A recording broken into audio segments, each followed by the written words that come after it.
வணக்கம். செல்வகுமாரின் முக்கடல் காற்று பற்றிய அறிவிப்பும் இலங்கைக்கான வானிலை ஆய்வறிக்கையும். அதிகாரப்பூர்வ முக்கடல் காற்று பற்றிய அறிவிப்பிற்கு இந்திய வானிலை ஆராய்ச்சித்துறை அறிக்கையை பார்க்கவும். 2025 மார்ச் 16 ஞாயிற்றுக்கிழமை அதிகாலை நிலவர ஆய்வறிக்கை.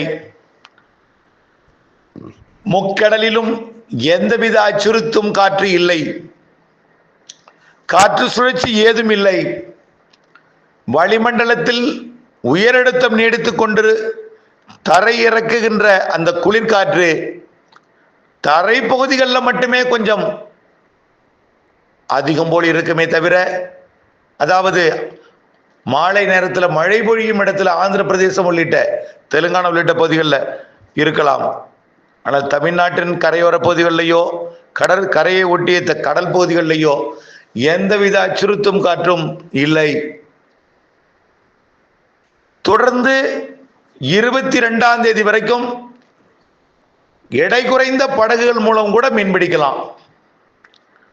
தூத்துக்குடி, கொழும்பு, தூத்துக்குடி, மாலத்தீவு, லட்சத்தீவு பகுதிகளுக்கு சரக்கு போக்குவரத்து நடத்தும் வெசலுக்கு கூட எந்தவித அச்சுறுத்தலும் இல்லை. ஆனால் 22ஆம் தேதியிலிருந்து மழை பொழிவை கொடுக்கக்கூடிய ஒரு காற்று சுழற்சி வரும் என்பதனால கிழக்கு காற்று எடை குறைந்த படகுகளுக்கு மட்டும் ஒரு 35 கிலோமீட்டர் வேகம் கொண்ட காற்றை கொடுக்கும். அந்த எடை குறைந்த படகுகள் மூலம் மீன்பிடிப்பவர்கள் 27 கிலோமீட்டருக்கு மேல் காற்று இருந்தால் கூட சற்று அச்சுறுத்தல் தான். இந்த நிலையில 30 கிலோமீட்டர் 35 கிலோமீட்டர் வேகம் கொண்ட காற்று வரக்கூடிய 22, 23, 24, 25ஆம் தேதி வாக்குல லேசாக அவ்வப்பொழுது ஆங்காங்கே இருக்கும். அதுவும் பெரிய அச்சுறுத்தல் இல்லை. அதுவும் எடை குறைந்த படகுகளுக்கு மட்டும்தான், பிளாஸ்டிக் படகுகளுக்கு மட்டும்தான். ஆக இந்த மாத இறுதி வரைக்கும் பெரிய அச்சுறுத்தல் காற்று ஏதும் இல்லை. ஆனால் வளிமண்டலத்தில் காற்று சுழற்சி இருந்து புழுக்க வானிலையை கொடுத்து இடிமழை பொழிவை மதியம், மாலை, இரவில, அதிகாலையில கொடுக்குமே தவிர கடலோரத்தில் தென் மாவட்ட கடலோர பகுதிகளிலையும் தென் மாவட்ட மேற்கு தொடர்ச்சி மலைப்பகுதிகளிலையும் கொடுக்குமே தவிர கடலிலே எந்தவித பெரிய எந்த அச்சுறுத்தலும் இல்லை. காற்றை பொறுத்த வரைக்கும், அதாவது மார்ச் இறுதி நாட்களிலே, அதாவது 28, 29, 30, 31ஆம் தேதி வாக்குல சுமத்ரா தீவு மற்றும் தெற்கு அந்தமான் கடற்பகுதியில் உருவாகக்கூடிய காற்று சுழற்சி ஏப்ரல் 1, 2, 3, 4, 5 தேதிகளிலே தமிழ்நாட்டின் தரைப்பகுதிகளுக்கு மழை பொழிவை ஏற்படுத்தும் விதமாக வரும் என்பதனால கடலில் இருக்கக்கூடிய அந்த காற்று சுழற்சி மாத இறுதி நாட்களிலே ஆழ்கடலிலே சற்று அச்சுறுத்தும் காற்றை கொடுக்கலாம். அந்தமான் கடற்பகுதியில் அங்க பெருசா யாரும் போக மாட்டீங்கன்னாலும் அச்சுறுத்தும் காற்றை கொடுக்கலாம். வரக்கூடிய மாத இறுதியில் ஆழ்கடல்ல மட்டுமே இந்த அச்சுறுத்தும் காற்று இருக்கும். ஆனால் தரையை தொடக்கூடிய நாள், அதாவது இலங்கையின் கிழக்கு பகுதிக்கு காற்று அச்சுறுத்தலை முதல்ல 31 மற்றும் ஏப்ரல் 1 ஏற்படுத்தும். ஏப்ரல் 2, 3, 4 தமிழ்நாட்டின், அதாவது பாக் ஜலசந்தி பகுதி, அதாவது டெல்டா கரையோரம் தொடங்கி கன்னியாகுமரி வரைக்கும் வரக்கூடிய ஏப்ரல் 1, 2, 3, 4, 5 தேதிகளிலே அச்சுறுத்தும் காற்றை கொடுப்பதற்கு தான் வாய்ப்பு இருக்கு. அதற்கு முன் பெரிய அச்சுறுத்தல் ஏதும் இல்லை.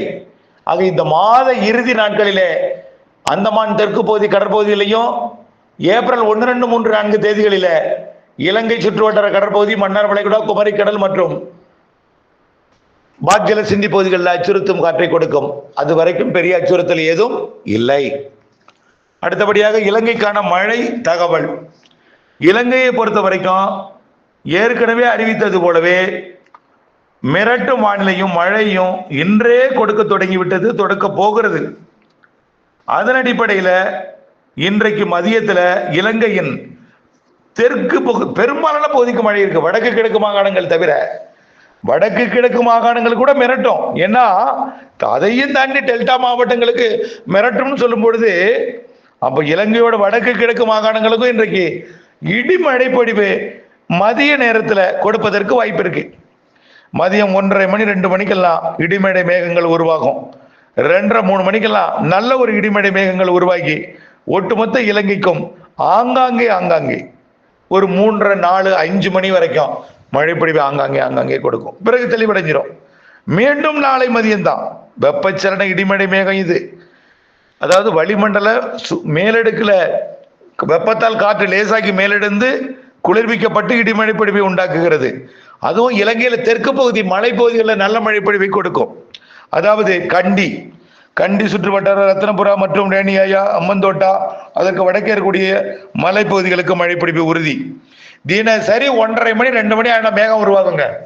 2:30, 3 மணிக்கெல்லாம் இடி மழைப்பொழிவை இலங்கையில பெரும்பாலும் தெற்கு பகுதியில் நல்ல மழைப்பொழிவை கொடுக்கும், மேற்கு பகுதியிலையும் கொடுக்கும்.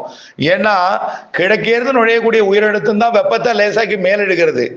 அப்போ கிழக்கு நுழையும் பொழுது அது குளிர்காற்று தான்.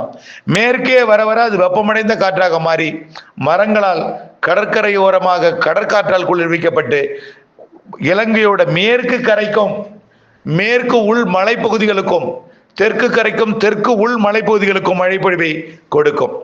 ஆங்காங்கே இடிமழை பொழிவாக கொடுக்கும். எல்லா நாளும் உண்டுங்க. மழை பொழிவு இருந்துட்டே தான் இருக்கும். மதியம் வந்துட்டா மழை வந்துடும், இப்படியே இருந்துட்டே இருக்கும். சில நாள் வேணா கொஞ்சம் ஒதுக்குதல் கூடுதலாக இருக்கும், ஒதுக்குதல் இருக்கும். ஏன்னா வெப்பச்சலன கோடை மழைனாலே ஒதுக்குதலோட தான் இருக்கும் என்பதை புரிந்து கொள்ளணும். இப்படியே 23ஆம் தேதிக்கு மேல காற்று சுழற்சி மழையா மாறிடும். அது கீழடுக்கு சுழற்சி வர 23, 24 நல்ல மழை பொழிவை கொடுக்கும். அப்பயும் புழுக்கமா இருந்தா மழை பொழிவை கொடுக்கும். காற்று சுழற்சியும் கீழடுக்கு சுழற்சி கிடையாது, இடையடுக்கு மேலடுக்கு சுழற்சியாக இருக்கும் என்பதனால 22, 23, 24, 25 இலங்கைக்கு மழை இருக்கு. இதை விட என்னன்னா மாத இறுதி நாள் குழப்ப வானிலை, மிரட்டு வானிலை, மழை பொழிவும் இருக்கும். பெருசா இருக்காது, ஆங்காங்கே இருக்கும். பெய்தால் பெய்கிற இடத்துல கனமா இருக்கும், இடியோட இருக்கும். அறுவடை விவசாயிகள் முன்னெச்சரிக்கை தேவை. மழை கோடையிலும் இருக்கிறது என்பதை நினைவில் கொண்டு விவசாயம் செய்ய வேண்டும். அதற்கேற்ற பயிரை நீங்கள் தேர்ந்தெடுக்க வேண்டும்.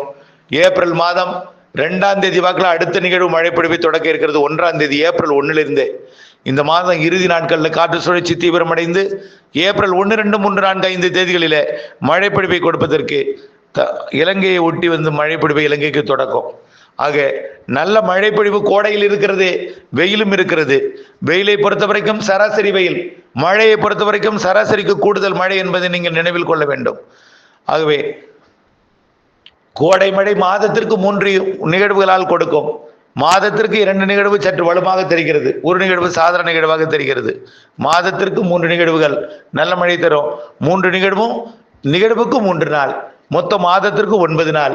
மீத நாள் எல்லாமே 21 நாளும் இதமான வெப்பநிலை, புழுக்க வானிலை, வெயில் வானிலை எல்லாம் கலந்ததாக இருக்கும்.